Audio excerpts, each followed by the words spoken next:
बिस्मिल्लाहिर्रहमानिर्रहीम, अस्सलाम वालेकुम, वेलकम टू एजुकेशनल साइकिल। आज की जो हमारी वीडियो है इसमें हम फिगर ऑफ स्पीच के बारे में पढ़ेंगे।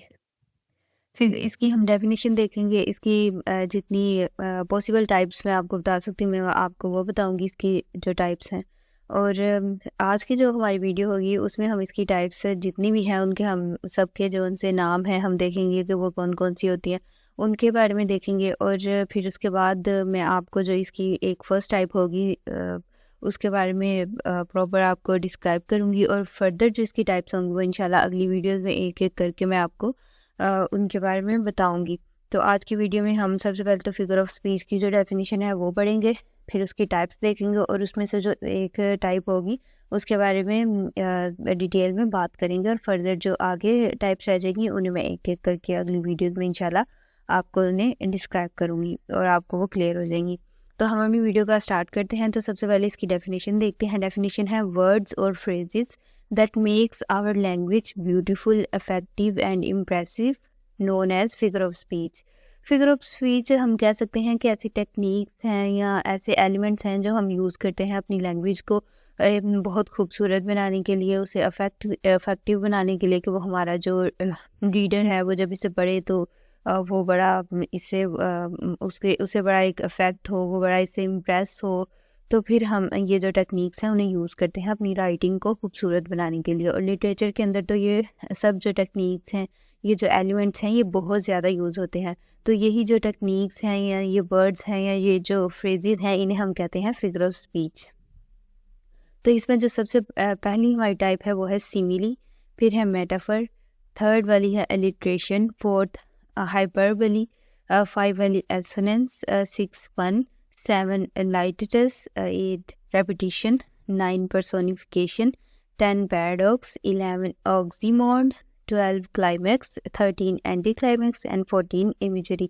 तो ये जो 14 हैं ये हमारे वर्ड्स या वो फ्रेजेस हैं जिनके ज़रिए हम अपनी राइटिंग को बड़ा खूबसूरत, इफेक्टिव और इम्प्रेसिव बनाते हैं और ये कहलाती हैं फिगर ऑफ स्पीच। तो जैसा कि मैंने आपको वीडियो के स्टार्ट में बताया था कि मैं आपको आज एक जो सबसे फर्स्ट वाली है जो सिमिली है फिगर ऑफ स्पीच, इसके बारे में मैं आपको डिटेल में बताऊंगी। और फर्दर जो आगे इंशाल्लाह हमारी ये फिगर ऑफ स्पीच की जो टाइप्स हैं इन्हें मैं आगे एक एक वीडियो इन पे अलग अलग बनाऊंगी ताकि आपको इनकी बहुत ज़्यादा अच्छे से समझ आ जाए।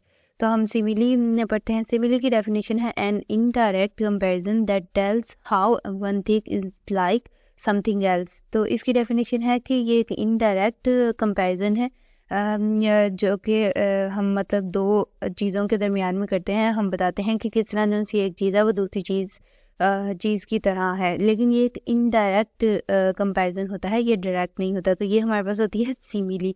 और हम ये वाला कंपैरिजन करते हैं by using as and like. तो इस तरह का जो कंपैरिजन हम करते हैं इसमें हम एज या लाइक का यूज़ करते हैं अपने सेंटेंसेस के दरमियान में एक चीज़ को दूसरी चीज़ से कंपेयर करने के लिए। तो ये याद रहे कि ये एक इनडायरेक्ट कंपैरिजन होता है, ये डायरेक्ट नहीं होता। हम किसी चीज़ को कहते हैं कि तुम उस जैसे हो, हम ये नहीं कहते कि हाँ तुम ही वो चीज़ हो। वो जो एक डायरेक्ट कंपैरिजन होता है वो हम मेटाफर में पढ़ते हैं और मेटाफर पे मैं आगे इंशाल्लाह डिटेल में वीडियो बनाऊंगी और उसी वीडियो में मैं आपको सिमिली और मेटाफर का जो डिफरेंस होता है वो भी मैं आपको पूरा डिस्क्राइब कर दूंगी। तो आज की वीडियो में हम सिमिली पढ़ रहे हैं। तो ये आपको याद रखना है कि ये एक इनडायरेक्ट कंपैरिजन होता है बिटवीन टू थिंग्स और इसे हम करते हैं एज या लाइक का यूज़ करके। इसके अगर एग्जांपल्स हम देखें ताकि आपको बहुत ज़्यादा क्लियर हो जाए। She is beautiful like a rose. अब इसमें मैं किसी लड़की के बारे में कह रही हूँ कि वो बहुत ज़्यादा खूबसूरत है, लाइक अ फ्लावर या फिर लाइक अ रोज़, एक फूल की तरह। तो मैं डायरेक्ट नहीं कह रही कि वो लड़की जो सी है वो फूल है, मैं कह रही हूँ कि वो लड़की फूल की तरह है। तो यहाँ मैंने लाइक का यूज़ किया, मैंने एक लड़की को फूल से कंपेयर किया, बिटवीन टू थिंग्स मैंने कंपैरिजन किया और मैंने लाइक का यूज़ किया। तो ये जो मेरा इनडायरेक्ट कंपैरिजन है इसे हम कहते हैं सिमिली। आगे है Ali is brave like a lion. Ali जो सा है वो एक शेर की तरह बहादुर है। यहाँ भी मैंने लाइक का यूज़ किया अली को ब्रेव कहने के लिए, मैंने डायरेक्ट नहीं कहा कि अली जो सा है वो एक शेर है। तो ये जो इनडायरेक्ट कंपैरिजन मैं कर रही हूँ इसे कहते हैं हम सिमिली। आगे है एज कोल्ड एज आइस। यहाँ भी मैंने जो कंपैरिजन किया है उसमें मैंने एज का यूज़ किया है और मैंने इनडायरेक्ट कंपैरिजन किया है। तो ये जो इनडायरेक्ट हमारे पास कंपैरिजन होता है इसे हम सिमिली कहते हैं। हम दो चीज़ों के दरमियान में कंपैरिजन ज़रूर करते हैं कि ये उसकी तरह खूबसूरत है, ये मतलब उसकी तरह बहादुर है। हम किसी भी दो चीज़ों के दरमियान में कंपैरिजन करते हैं, लेकिन वो जो कंपैरिजन होता है वो डायरेक्ट नहीं होता, वो इनडायरेक्ट होता है। और ये जो हमारा इनडायरेक्ट कंपैरिजन होता है इसे हम सिमिली कहते हैं। आपने ये याद रखना है कि जो हमारा इनडायरेक्ट कंपैरिजन होता है इसे हम सिमिली कहते हैं। ये जो कंपैरिजन हमारा होता है ये डायरेक्ट नहीं होता, ये इनडायरेक्ट होता है। और इसमें हम एज या फिर लाइक का जो यूज़ है वो हम डेफिनेटली करते हैं एक चीज़ को दूसरी चीज़ से कंपेयर करने के लिए। तो यहाँ ही हमारी ये जो सिमिली की ये जो मैंने आपको डिस्क्रिप्शन बतानी थी, सिमिली के बारे में बताना था, वो ख़त्म होता है।